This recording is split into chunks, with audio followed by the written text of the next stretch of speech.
Call the meeting to order. Oh, hold on a sec. And now I'm making these. Legislative and Rules Committee, September 26, 2017. Natural.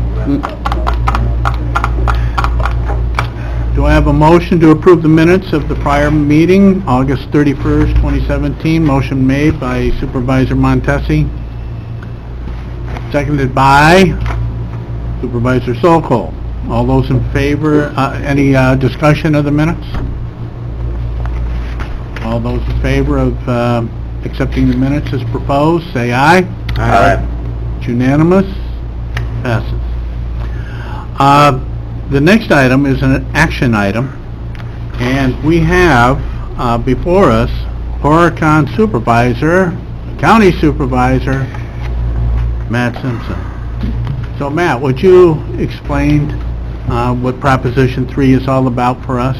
Because Thanks, you brought this John. forward. Thank you. Proposition 3, it's called the Health and Safety Land Bank Amendment.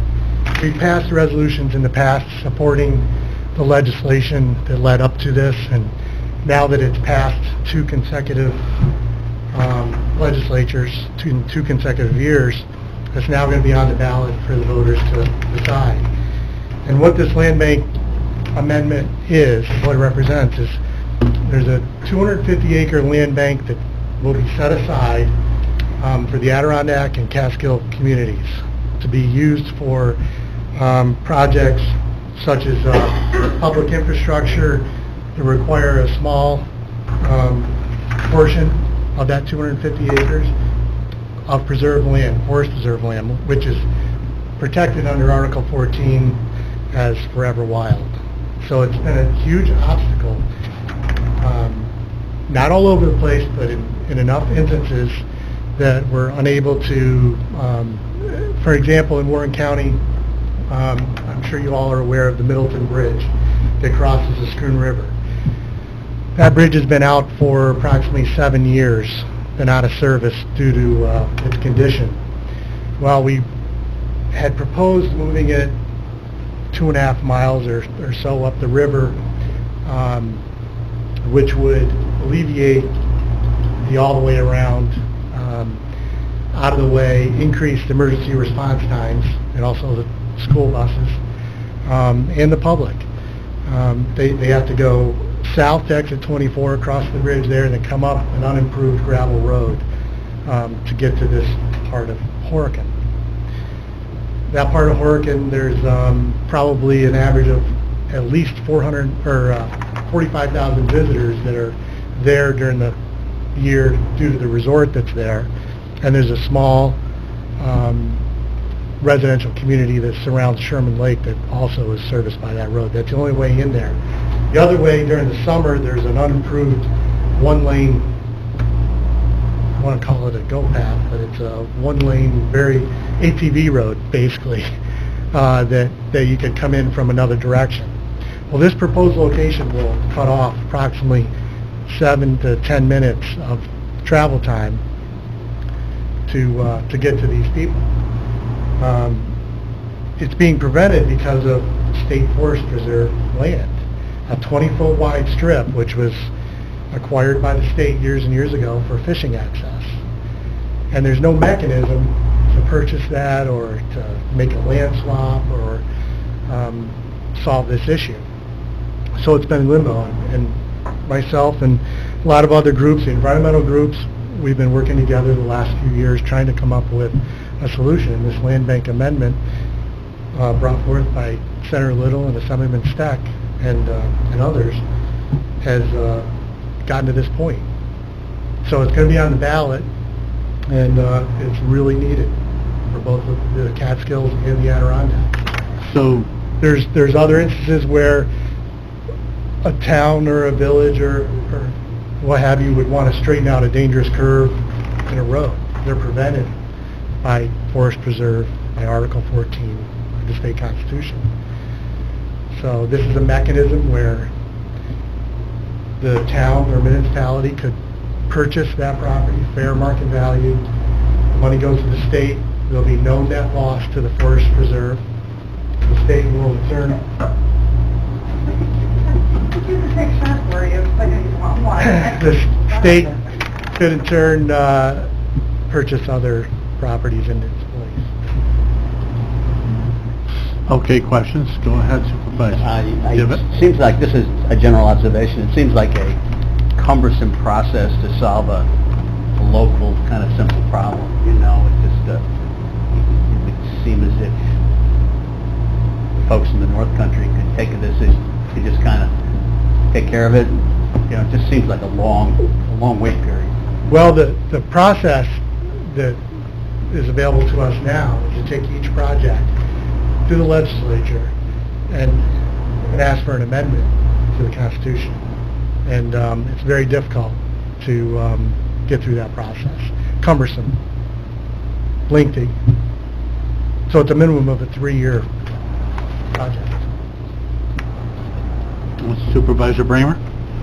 Thanks. It can be a really, really long process. I mean, minimum of 3 years, but way longer than that is what we just saw in the last amendment, and I think that this, and those are for needed projects, for things to clear up title or help with infrastructure projects and support the creation of bike paths through the Adirondacks.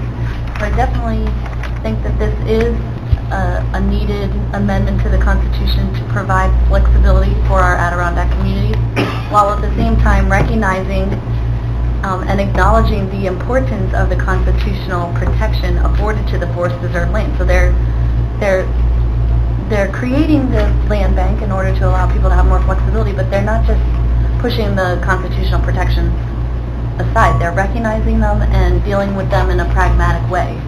So I think that's a good way that the forest preserve, the state-owned lands, are still, you know, continue to be protected, and our Adirondack communities, including our own, are here in Warren County, are protected. And these are such small pieces of property that is needed. The maximum amount needed for the Middleton Bridge is less than 2/10 of an acre. So it's very minimal amounts. This has could provide great opportunity for expansion of broadband in areas where it's prevented, cost effective. Relocating wells for the municipality. Yeah, I just think in addition, we live in a democracy, let the voters go to the ballot box and let them... Well, I think what Matt would like is that various towns in Warren County, as well as Warren County itself, submit a resolution of support. He has a draft resolution made up that many others are using in the wording, and just change Warren County or Town of Queensbury or something like that in there. And I plan on submitting this before the town for next Monday, Matt, for you. Thank you. I think it's a good cause. I think it's a worthy cause. But I think it's also a matter of the consensus of this board. Do we want to support this and possibly have a resolution of support at the Board of Supervisors October 20th meeting, if that's the will of this board to push it forward? Supervisor Sokol? I will make that resolution. All right. Motion made by Supervisor Sokol, seconded by Supervisor McDivitt. All those in favor? Aye. Okay, last minute question? Aye. Aye. Aye. Well, I thought if everyone is going to discuss it, they had discussed I was waiting for a motion to come to the floor. Well, we've been discussing it. All right. Is there Well, something you I want had to my say? hand up. I'll hold the vote up. All right. Those in favor say aye. Aye. All right. It's unanimous. I have one more. yes. I will forward to the clerk of the board a sample resolution that AATV, the Adirondack Association of Towns and Villages, have drafted for towns, municipalities to adopt. It's a little different. Same. All right. Thank you, Matt. Thank you. Okay. All right, that's it for action items. We do have, still pending, I think we can probably discuss it. It deals with the 911 system. We have, for example, FirstNet that was originally proposed in 2012. It's a first responder network. And what they want to do, among other things, is implement a high-speed nationwide wireless broadband network dedicated to public safety. And it's going to improve reliability, be teamwork enabled, be redundant and more reliable, allow new devices to be added to it. But the costs of the system are costs that are going to have to be borne by local taxpayers. And we discussed this last time, that, you know, there is a $1.20 surcharge.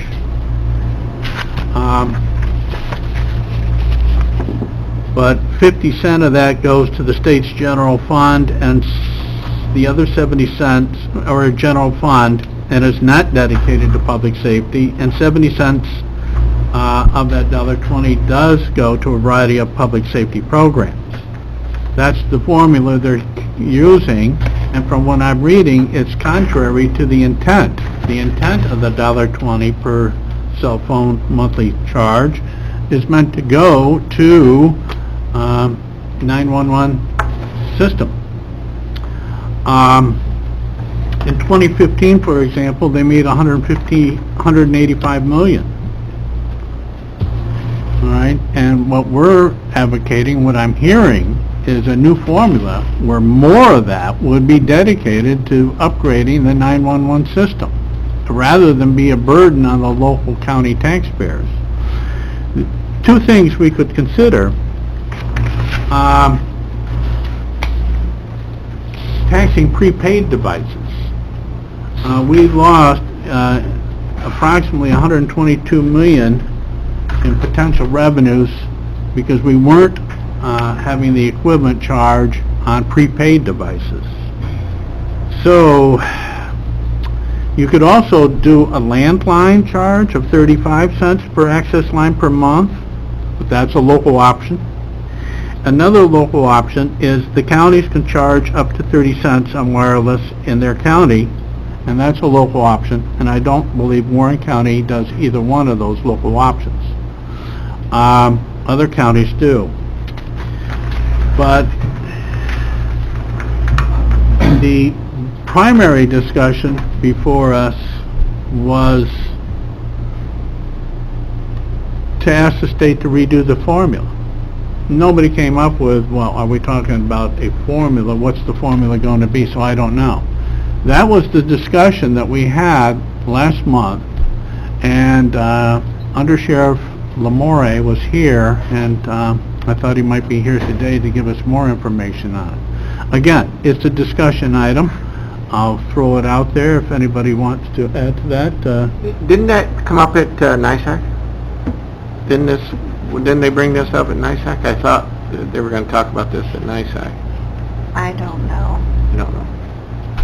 Rachel said. There was a brief discussion on it. I didn't pick up any of the materials, but I know that we did get some from NISAC, but I know that they did discuss it, yeah. Yeah, but I mean, did they come up I with didn't see it? a resolution in the packet. Okay. Supervisor McDevitt? If Warren County were to institute a 30-cent fee on 911 calls, how much revenue would that produce for Warren County? That's a good question. Maybe we can get an answer from Yeah. somebody at some point. So there's a couple options we could do to provide more revenue for the 911 system. But I think our primary objective would be that the 185 million that they produced in revenues from the surcharges on the cell phones, more of that should go to the counties for wireless services. Now, I know of no particular resolution or model resolution out there that says, okay, this is what we would like to be, the formula to be, and we would support this formula, and we send that out to our legislators and see where that goes. I mean, Not to interrupt, John, but isn't there something already on the books to say that this money's supposed to go to 911, so the state just decided on their own to sweep it into their budget, correct? Isn't that the way it works, Frank? Well, they amended the law. They did amend the law? State legislature amended the law They did. so that they could use part of it for non-911 things. But meaning, They amended it so that it could go, so that huge portion could go into general fund. So even though the original intent was 911, they amended that. Okay. So that's the I don't have that, discussion. I don't have It says it here. 50, well, it's here, it says 58.3% of E911 wire surcharge funds must be used for grants or reimbursements. Mhm. So is that what we're saying is not happening? No, I think that is happening, but we're saying, why is 41.7 going into miscellaneous state Right. expenses? Of the general fund? Supervisor Sokol? Yeah, thank you, Mr. Chairman. Thank you for going to meet again soon. We keep this on our pending items, and I do recall having under Sheriff Lamry in here, maybe he doesn't have all the information for us just yet, but I think having him in here to Yeah. give his ideas or his thoughts would be more beneficial for us. I mean, right now, I don't know what to tell you. Yeah. I think if we can contact him and see if he can come to the next legislative, that'd be a lot better for us, I think, Can we do as far as that? deciding. So we'll meet next month, and that'll be at least one item on the agenda for discussion, or maybe even action if it's matured enough. Yeah, I don't know how well prepared he is, but Yeah. And can I add, Yes. if he can update us on which fees we are collecting? yeah. Yes, well, if you read the handout that we received Right. from NISAC, Mhm. and it talks about counties that, are doing the landline charge, and they're doing a 30-cent charge on wireless in their counties, and it lists the counties, we're not among them, in here. And the other thing that kind of concerns me is if you look at the grant allocations for the various counties, on pages 7 and 9, Warren County doesn't seem to be taking advantage, or maybe we can't, of many of the grants. If you look at the other counties, they seem to be taking nice advantage of the grants that does come from those surcharges. So I'm just wondering if we could be a little bit more active there too, as long as we're discussing things in a general matter. Okay, so, any further discussion on this matter from the committee or from the audience at large? All right, then we'll continue the discussion, hopefully with Sheriff Lamore, and learn a little bit more about this at our next Legislative and Rules Committee meeting. Is there anything else for the good of the order? Motion to adjourn? Motion made by Supervisor Montesi, seconded by Supervisor Bramer. All those in favor of adjourning, say aye. Aye. Unanimous, thank you all.